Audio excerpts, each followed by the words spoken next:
Hello दोस्तों। हम में से अधिकतर लोग अपने जीवन के महत्वपूर्ण फैसले सोच समझ कर नहीं लेते। अक्सर हम भावनाओं में बहकर आदतों के आधार पर या फिर दूसरों की नकल में निर्णय ले लेते हैं। ऐसा लगता है जैसे हम अपनी सोच को नियंत्रित कर रहे हैं, लेकिन हकीकत यह है कि हमारी सोच पर कई छिपे हुए मानसिक जाल हावी रहते हैं, जिन्हें हम मेंटल ट्रैप्स कहते हैं। ये मेंटल ट्रैप्स चुपचाप हमारी सोच को प्रभावित करते हैं और हमें गलत दिशा में ले जाते हैं। और दुख की बात यह है कि हमें इसका एहसास तक नहीं होता। ऐसे में एक किताब है जो हमें इन मानसिक जालों को पहचानने और उनसे बाहर निकलने की कला सिखाती है। The art of thinking clearly. यह किताब केवल एक साधारण पुस्तक नहीं है, बल्कि सोचने के तरीके को बदलने की एक चाबी है। यह हमें बताती है कि कैसे हम अपने निर्णय उनको बेहतर बना सकते हैं और उन गलतियों से बच सकते हैं जो हमारा दिमाग बार बार दोहराता है। किताब में बताया गया है कि क्यों लोग केवल सफल लोगों की कहानियों को देखकर खुद के लिए गलत निर्णय ले लेते हैं। हम यह भूल जाते हैं कि सफलता के पीछे छुपी परिस्थितियां, समय और मेहनत हर किसी के लिए एक जैसी नहीं होती। हमारा दिमाग कई बार तर्क की बजाय भावनाओं पर अधिक भरोसा करता है, जिससे सोचने का तरीका कमजोर हो जाता है। इस पुस्तक का मूल उद्देश्य है हमारी सोच का ये चश्मे को साफ करना। जब हम स्पष्ट सोच के साथ निर्णय लेते हैं तो हम न केवल बेहतर विकल्प चुनते हैं, बल्कि जीवन में ठोस प्रगति भी करते हैं। The art of thinking clearly हमें सिखाती है कि कैसे सोच को साफ, तेज और तार्किक बनाया जाए। यह हमारे सोचने के तरीके को गहराई से समझने और सुधारने का एक साधन है। यदि हम इस किताब से मिली सीख को अपने जीवन में लागू करें तो हम कई गलतियों से बच सकते हैं और एक अधिक समझदार व्यक्ति बन सकते हैं। Chapter 1 survivorship bias. हर रात जब हम आसमान में टिमटिमाते सितारों को देखते हैं तो अक्सर हमारे मन में भी कई चमकते सपनों की कल्पना होती है। सपने कामयाबी के, शोहरत के, अमीरी के। आज की दुनिया में जब हम यूट्यूब पर किसी सक्सेसफुल इंसान की कहानी देखते हैं तो हमें लगता है कि अगर वह कर सकते हैं तो हम क्यों नहीं। इलॉन मस्क, स्टीव जॉब्स और न जाने कितने ही नाम जो मेहनत और जुनून की मिसाल बन चुके हैं। लेकिन क्या कभी हमने सोचा है कि उन हजारों लाखों लोगों का क्या हुआ जो ठीक उसी रास्ते पर चले, उतनी ही मेहनत की, लेकिन कहीं गुम हो गए। उनकी कहानियां ना किसी टेड टॉक में आती हैं, ना कोई इंटरव्यू में पूछता है। यही वह जगह है जहां से एक गहरा मानसिक भ्रम जन्म लेता है, सर्वाइवरशिप बायस। सर्वाइवरशिप बायस का मतलब है कि हम केवल उन्हीं लोगों की कहानियों पर ध्यान देते हैं जब वो सफल हुए हैं। हम मान लेते हैं कि उन्होंने जो किया वही सही रास्ता है और अगर हम भी वही करें तो वैसी ही सफलता आ पा सकते हैं। लेकिन हम यह भूल जाते हैं कि ठीक उसी राह पर चलने वाले बहुत से लोग असफल भी हुए, जिनके बारे में कोई बात नहीं करता। दूसरे विश्व युद्ध का एक उदाहरण इस भ्रम को अच्छे से समझाता है। अमेरिका की वायुसेना ने उन विमानों का विश्लेषण किया जो युद्ध से बचकर लौटे थे। उन विमानों पर गोलियों का निशान थे और इंजीनियर तय कर रहे थे कि अगले विमानों में इन्हीं हिस्सों को मजबूत किया जाएगा। लेकिन न एक गणितज्ञ ने सुझाव दिया कि हमें उन हिस्सों को मजबूत करना चाहिए जहां गोलियां नहीं लगी थीं। कारण था, जो विमान लौटकर आए वे तो इन गोलियों को झेल गए, लेकिन जो नहीं लौटे शायद उन्हें वही नुकसान पहुंचा जहां कोई निशान नहीं दिखा। यह सोच हमारे जीवन में भी उतनी ही जरूरी है। जब हम किसी यूट्यूबर की कहानी सुनते हैं जो कहता है कि उसने कॉलेज छोड़ा, वीडियो बनाए और अब करोड़ों कमाता है, तो हम प्रेरित हो जाते हैं। लेकिन हम नहीं देखते उन हजारों लोगों को जिन्होंने यही किया लेकिन असफल रहे। उनका संघर्ष कैमरे का पीछे छिप जाता है। ऐसा ही जिम में ट्रांसफॉर्मेशन वीडियो देखकर होता है। एक युवक 6 महीने में 100 सिक्स पैक बना लेता है और हम सोचते हैं हम भी कर सकते हैं, पर कोई नहीं दिखाता उन 100 लड़कों को जो प्रगति ना होने पर निराश होकर जिम छोड़ देते हैं।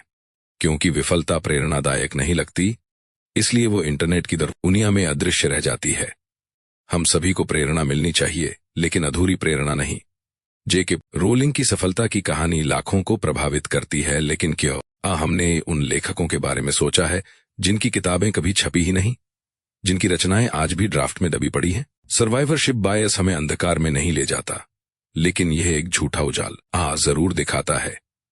यह हमें अधूरी तस्वीर दिखाता है और उस आधार पर जब हम फैसले लेते हैं तो अक्सर ठोकर खाते हैं। हमें सफलता से प्रेरणा लेनी चाहिए, लेकिन असफलताओं को नजरअंदाज नहीं करना चाहिए। क्योंकि कभी कभी सबसे बड़ी सीख हमें हारने वालों की खामोशी में मिलती है, ना कि जीतने वालों की चमक में। तो अगली बार जब हम किसी की सफलता से प्रभावित हों तो एक पल ठहर कर यह जरूर सोचें, क्या हम पूरी तस्वीर देख पा रहे हैं या सिर्फ वही चेहरा जो मंच पर रोशनी में है, जबकि मंच के पीछे बहुत से चेहरे गुमनामी में चीख रहे हैं। हम भी वही रब आस्था चले थे। अब फैसला हमारे हाथ में है। हम भीड़ का हिस्सा बनना चाहते हैं या सोच समझकर अपनी अलग राह बनाना चाहते हैं। चैप्टर 2 कन्फर्मेशन बायस। हर सुबह हम अपने दिन की शुरुआत एक स्क्रीन के साथ करते हैं। Mobile, Instagram, YouTube. हम पोस्ट देखते हैं, वीडियो सुनते हैं और कई बार लगता है कि हाँ, यही तो मैं सोचता था और देखो दुनिया भी यही कह रही है। लेकिन क्या कभी आपने ये सोचा है कि हम जो देख रहे हैं क्या वो सच्चाई है या सिर्फ वही बात जो हम पहले से मानते आ रहे हैं? यहीं पर शुरू होता है एक बेहद चुपचाप और चालाक मानसिक भ्रम, कन्फर्मेशन बायस। यह वह आदत है जब हम अपनी सोच के अनुसार ही सबूत ढूंढते हैं।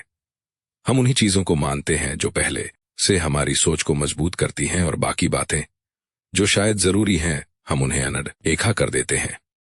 मान लीजिए किसी व्यक्ति को लगता है कि कॉलेज बेकार है। अब वो इंस्टाग्राम पर कॉलेज कुछ नहीं सिखाता जैसी पोस्ट को तुरंत लाइक करता है। यूट्यूब पर कोई वीडियो दिखा कि किसी ने स्कूल ओढ़ा और करोड़पति बन गया तो वो और खुश हो जाता है। लेकिन क्या वह उन लाखों युवाओं को देखता है जिन्होंने पढ़ाई छोड़ दी और जीवन में संघर्ष कर रहे हैं? शायद नहीं, क्योंकि हमारा दिमाग हमेशा वही चुनता है जो उसे सही लगे, न कि जो सच हो। अगर आप मानते हैं कि आप बहुत लकी हैं तो छोटी छोटी चीजों में भी आपको किस्मत दिखेगी, जैसे पार्किंग मिल जाना या नंबर जल्दी आ जाना। लेकिन अगर आपकी सोच नकारात्मक है तो उसी दिन अगर कोई छोटी परेशानी हो जाए तो आप सोचते हैं आज का दिन ही खराब है।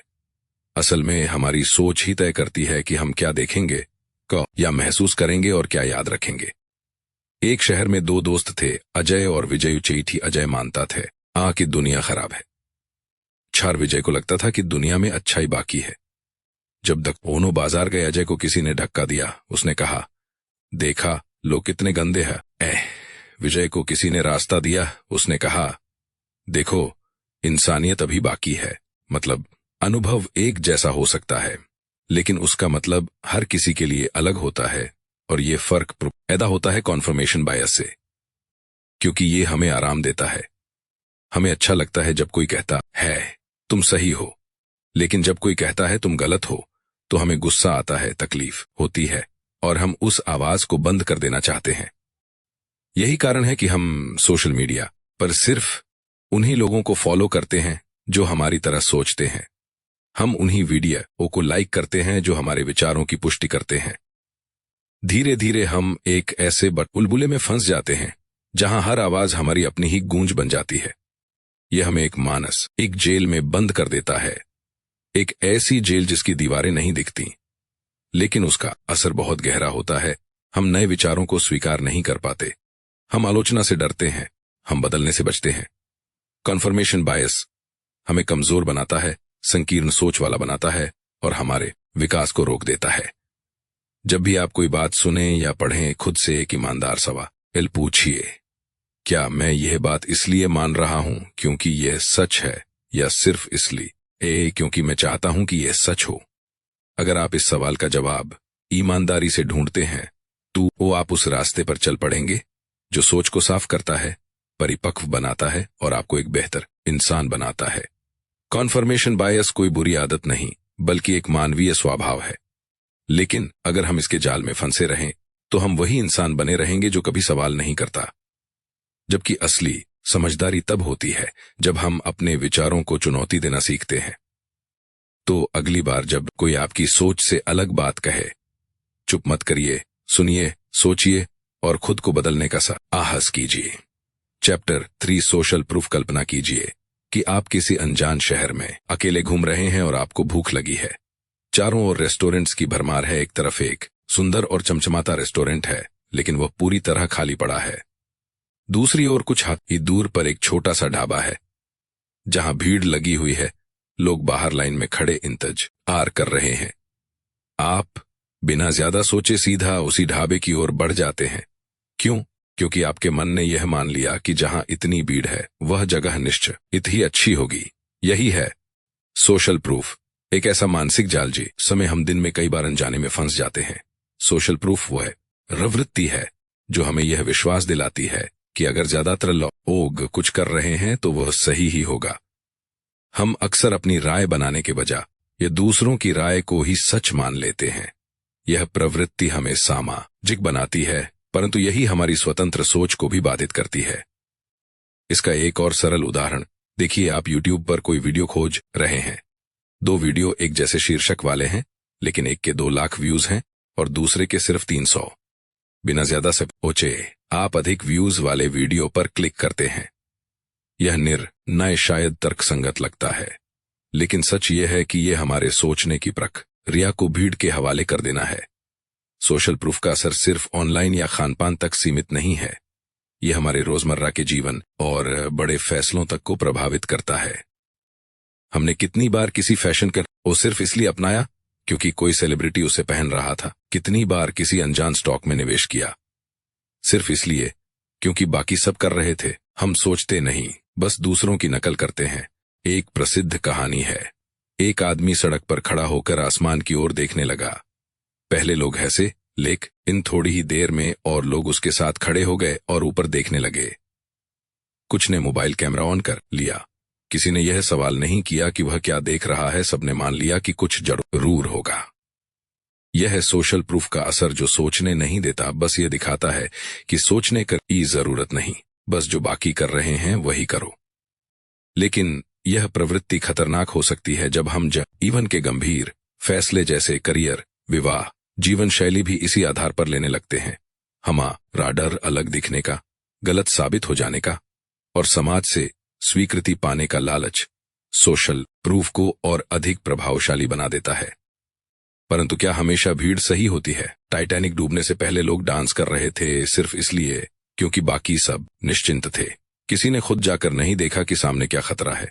इसलिए यह आवश्यक है कि जब भी हम कोई निर्णय लें तो स्वयं से यह प्रश्न करें, क्या यह निर्णय मेरी सोच का परिणाम है या बस मैं दूसरों की भीड़ का हिस्सा बन रहा हूं? क्योंकि अगर आप खुद नहीं सोचेंगे तो दुनिया आपके लिए सोच लेगी, तब आपकी जिंदगी भी किसी और की भीड़ में गुम हो जाएगी। इसलिए आज रुकिए, सोचिए और अपने फैसलों की समीक्षा कीजिए। क्या आपने भी ऐसा कोई निर्णय लिया है जो सिर्फ इसलिए लिया गया क्योंकि सब वही कर रहे थे? अगर हां, तो आज से वह बदल डालिए। सच्चा सोचने वाला वही होता है जो भीड़ में रहते हुए भी अपनी स्वतंत्र सोच को जिंदा रखता है। Chapter 4 sunk cost fallacy. कल्पना कीजिए, आप एक मूवी थिएटर में बैठे हैं। आपने 300 का टिकट खरीदा है। फिल्म शुरू होती है और पहले 15 मिनट में ही आपको महसूस होने लगता है कि यह फिल्म तो बिल्कुल बेकार है। लेकिन फिर भी आप उठते नहीं, बाहर नहीं जाते। क्यों? क्योंकि आपके भीतर एक आवाज गूंज रही होती है, 300 खर्च किए हैं, अब तो पूरी फिल्म देखनी ही पड़ेगी। यहीं से जन्म लेता है एक मानसिक भ्रमशंख लागत भ्रांति, संक कॉस्ट फैलेसी।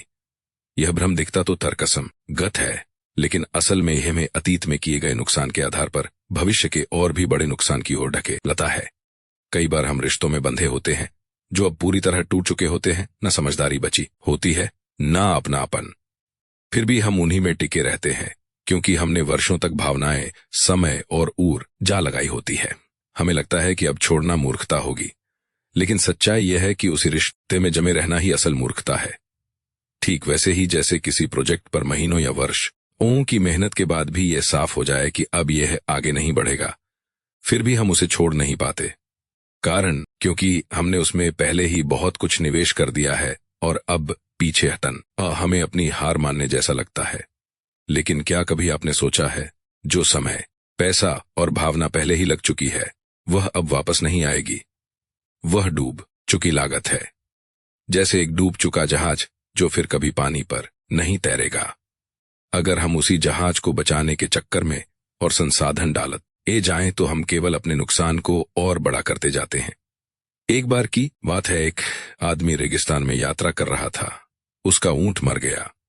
वह भारी सामान से लदा हुआ था, लेकिन कोई भी सामान छुप ढूंढने को तैयार नहीं था। हर चीज उसके पैसे से खरीदी गई थी, उससे भावनात्मक रूप से जुड़ी थी। उसने सब कुछ अपने साथ ले जाने की दकी और कुछ ही दूरी पर डिहाइड्रेशन से उसकी मौत हो गई। यदि वो जरा सा बोझ छोड़ देता तो शायद आज वो जीवित होता। हम भी अपन जीवन में ऐसा ही करते हैं। हम कहते हैं मैंने इस कॉलेज में 3 साल बिता दिए हैं, अब तो डिग्री लेकर ही छोड़ूंगा, भले ही वह कोर हमारी आत्मा को कुचल रहा हो। या फिर इस बिजनेस में लाखों रुपए डाल दिए हैं, अब पीछे हटना बेकार होगा, भले ही वो बिजनेस अब सिर्फ घाटा दे रहा हो। पर क्या हम अतीत के नुकसान को सही ठहराने के लिए अपने भविष्य को भी उसी गलती के हवाले कर देंगे? यह सोचने की बात है। शंख लागत भ्रांति हमें गिल्ट देती है, पछतावे का बोझ, लेकिन सच यह है कि जो खर्च हो चुका है वह लौट नहीं सकता। अब जरूरत इस बात की है कि हम भविष्य में खुद को बचाएं, साहस दिखाएं और समय रहते दिशा बदलें। बहादुरी यही है कि हम अपनी गलतियों को पहचानें और स्वीकार करें। सही वक्त पर पीछे हटना कायरता नहीं, बल्कि बुद्धिमानी है।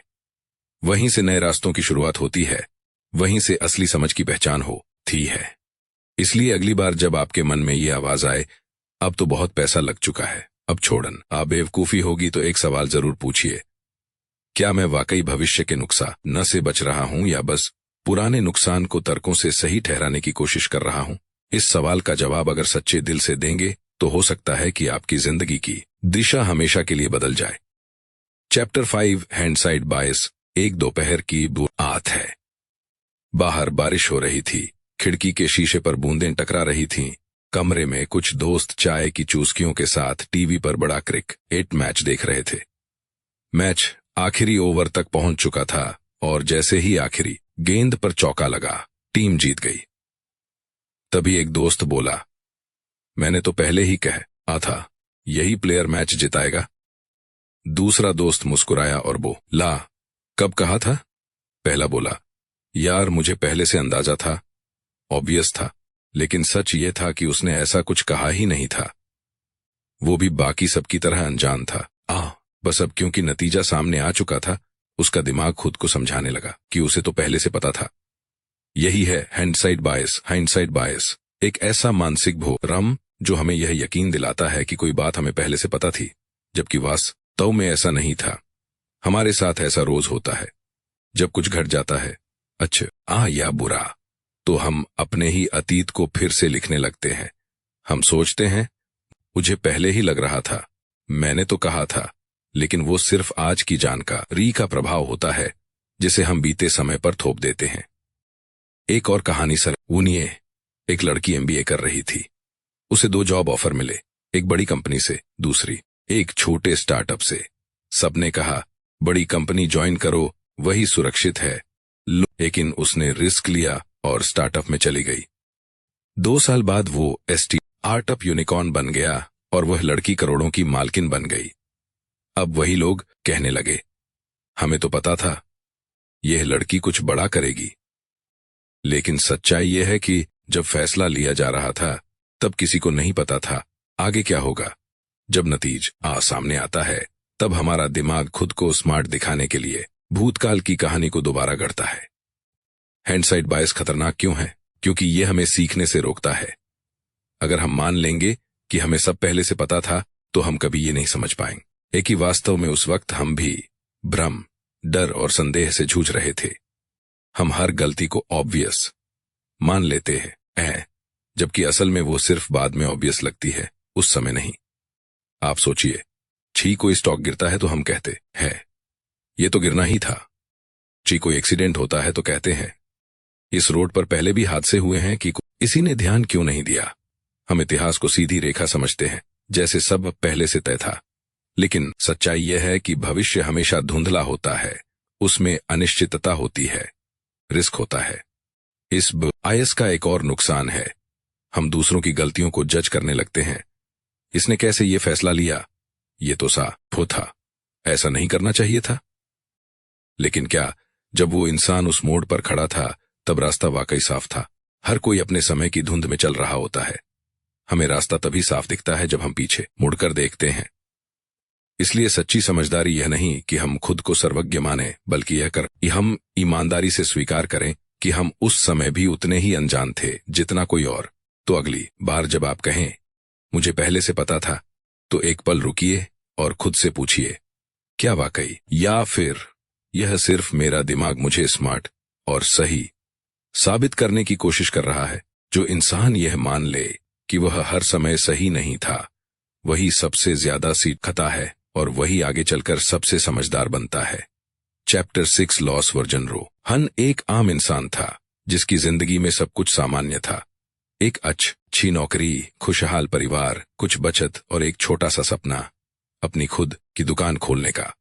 कई सालों तक उसने मेहनत की, पैसे बचाए, योजना बनाई और धीरे धीरे अपने सपने के करीब पहुंच गया। लेकिन जब वह दिन आया जब वह सच में अपने सपने की शुरुआत कर सकता था, तो उसने अचानक रुक जाने का फैसला किया। उसके मन में एक ही सवाल था, अगर दुकान नहीं चली तो, अगर मेरी सारी जमा पूंजी डूब गई तो। यही डर, जिसे हम लॉस एवर्जन कहते हैं, हमारे मन को पकड़ लेता है। लॉस एवर्जन एक मनोवैज्ञानिक स्थिति है जिसमें इंसान को कुछ खोने का डर, कुछ पाने की खुशी से कहीं ज्यादा होता है। यह डर इतना गहरा होता है कि हम कई बार अपने सबसे बड़े सपनों को पूरा करने से भी पीछे हट जाते हैं। हम सब जिंदगी में ऐसे मोड़ पर आते हैं जहां हमारे सामने दो रास्ते होते हैं, एक जो जोखिम भरा होता है पर हमें आगे ले जा सकता है, और दूसरा जो सुरक्षित होता है लेकिन हमें वहीं बनाए रखता है जहां हम पहले से हैं। अधिकतर लोग दूसरा रास्ता चुनते हैं क्योंकि वह सुरक्षित लगता है, भले ही वो हमें कहीं न ले जाए। एक उदाहरण से समझें, अगर किसी से कहा जाए कि सिक्का उछालो, अगर हेड आया तो 1000 मिलेंगे और अगर टेल आया तो 50 देने होंगे, तो ज्यादातर लोग मना कर देंगे। क्यों? क्योंकि उन्हें नुकसान का डर ज्यादा लगता है लाभ की संभावना से भी। लॉस एवर्जन हमारे फैसलों को बहुत गहराई से प्रभावित करता है। जब हम किसी चीज को खोते हैं तो उसका असर हमें लंबे समय तक परेशान करता है, लेकिन न जब हम कुछ जीतते हैं तो उसकी खुशी बहुत जल्दी खत्म हो जाती है। ये हमारे दिमाग की जैविक प्रकृति है, नुकसान को खतरे की तरह देखना और खुद को बचाए रखना। पर क्या सिर्फ डर के कारण हम अपने सपनों से पीछे हट जाएं? अगर हर लेखक, बिजनेसमैन या कलाकार ये सोचकर रुक जाता कि अगर असफल हो गया तो दुनिया में न कोई किताब लिखी जाती, न कोई व्यापार शुरू होता और न ही कोई नया आविष्कार होता। असल में हम हर नुकसान से नहीं डरते, बल्कि उन नुकसानों से डरते हैं जो हमारे आत्मसम्मान, पहचान या ईगो को चोट पहुंचा सकते हैं। हम कभी कभी इसीलिए टॉक्सिक रिश्तों में टिके रहते हैं, क्योंकि सोचते हैं कि इतने साल दे दिए, अब छोड़ दिया तो सब बेकार चला जाएगा। यही लॉस एवर्जन हमें अतीत में किए निवेश बांधे रखता है, भले ही भविष्य में बेहतर विकल्प हमारे सामने हो। इस मानसिकता से बाहर निकलने का एक ही रास्ता है, खुद से ईमानदारी से पूछना, क्या मैं यह फैसला ये टाल रहा हूं क्योंकि ये गलत है या सिर्फ इसलिए क्योंकि मुझे नुकसान का डर है? अगर हम इस सवाल का जवाब दिल से दें तो हमें अपने डर और अपने सपनों के बीच फर्क समझ आने लगेगा। इसलिए अगली बार जब जिंदगी आपको कोई मौका दे तो सिर्फ ये मत सोचिए, अगर मैं हार गया तो, बल्कि ये भी सोचिए, अगर मैंने यह मौका खो दिया तो। क्योंकि असली नुकसान वो नहीं होता जो हमारे पास है और चला जाता है, बल्कि असली नुकसान वो होता है जो हमारे पास आ सकता था, पर हम डर के कारण उसे अपनाते ही नहीं। चैप्टर से हेलो इफेक्ट। हम अक्सर किसी व्यक्ति को देखकर ही उसके बारे में राय बना लेते हैं। अगर कोई व्यक्ति अच्छा दिखता है, सलीके से कपड़े पहनता है, आत्मविश्वास से बात करता है, तो हम मान लेते हैं कि वह बुद्धिमान, ईमानदार और समझदार भी होगा। इस सोच को ही मनोविज्ञान में हेलो इफेक्ट कहा जाता है। हेलो इफेक्ट का मतलब है कि किसी की एक अच्छी बात देखकर उसके बाकी गुण भी अच्छे मान लेना। उदाहरण के तौर पर, कॉलेज के पहले दिन एक लड़की शांत चेहरे और आत्मविश्वास के साथ क्लास में प्रवेश करती है। उसके कपड़े सलीके से हैं, मुस्कान सौम्य है। उसे देखकर बाकी छात्र सोचने लगते हैं, यह लड़की जरूर टॉपर होगी, संस्कारी होगी, समझदार होगी। लेकिन सच्चाई यह है कि वह पढ़ाई में औसत है और जीवन में बहुत निजी संघर्षों से जूझ रही है। हमारा दिमाग पूरी सच्चाई जानने की बजाय जल्दी फैसले लेना पसंद करता है। यह एक मानसिक शॉर्टकट है। हम सुंदरता को अच्छाई से, अच्छी इंग्लिश को समझदारी से और आत्मविश्वास को योग्यता से जोड़ देते हैं, जबकि सच यह है कि कोई भी व्यक्ति केवल एक गुण से परिभाषित नहीं किया जा सकता। हेलो इफेक्ट का असर सिर्फ व्यक्तियों तक सीमित नहीं। अगर कोई उत्पाद अच्छी पैकिंग मंगाता है तो हम मान लेते हैं कि वह उच्च गुणवत्ता वाला होगा, चाहे हम उसके इंग्रेडिएंट्स ना पढ़ें। इंटरव्यू में अगर कोई उम्मीदवार आत्मविश्वास से बात करता है और अच्छे कपड़े पहनता है तो हम मान लेते हैं कि वो जॉब के लिए परफेक्ट होगा, भले ही उसके पास जरूरी स्किल्स ना हो। यह प्रभाव हमारे जीवन को दो तरह से नुकसान पहुंचाता है। पहला, हम दूसरों की कमजोरियों को नजरअंदाज कर देते हैं। दूसरा, हम खुद को भी एक छवि में बांध लेते हैं। अगर किसी ने हमें एक बार स्मार्ट कहा तो हम मान लेते हैं कि हम हर बात में सही हैं, और जब कोई हमें हमारी गलती दिखाता है तो हमारा अहंकार आहत होता है। इसलिए जरूरी है कि हम हर बार कोई राय बनाते समय एक पल रुकें और सोचें, क्या मैं इस व्यक्ति या चीज को पूरी तरह जानता हूं, या मैं सिर्फ एक खूबी देखकर बाकी बातें खुद ही जोड़ रहा हूं। हेलो इफेक्ट हमें यह सिखाता है कि इंसान को जानने के लिए हमें गहराई में जाना होगा। एक मुस्कुराता चेहरा जरूरी नहीं कि अंदर से खुश हो, और हर चमकती चीज सोना नहीं होती।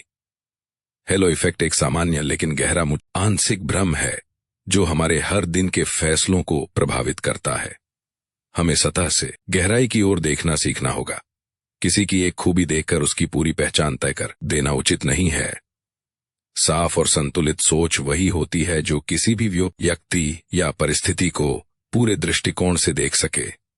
हमें अपनी सोच के इन छोटे छोटे भ्रमों को पहचानना और उनसे ऊपर उठना सीखना चाहिए। तभी हम सही फैसले ले पाएंगे और सच्चाई को पहचान सकेंगे। जब आप खुद की सोच पर सवाल करना सीख जाएंगे तो चलिए, अब जब आप इस वीडियो से जा रहे हैं तो एक सवाल लेकर जाए, मैं अपनी सोच को कितना साफ देख पा रहा हूं। अगर यह सवाल आपके अंदर कुछ हिला गया है तो समझिए आपने किताब नहीं पढ़ी, आपने खुद को पढ़ा है। अगर आपको यह वीडियो पसंद आया तो इसे लाइक करें, कमेंट में अपनी राय जरूर बताएं, और ऐसे ही जीवन बदलने वाली किताबों की गहराई तक पहुंचने के लिए बुक की बातें चैनल को अभी सब्सक्राइब करें, क्योंकि यहाँ किताबें बोलती हैं और सोच बदलती है। मिलते हैं अगले वीडियो में एक नई किताब के साथ। तब तक के लिए सोचिए, साफ समझिए। गहराई से धन्यवाद।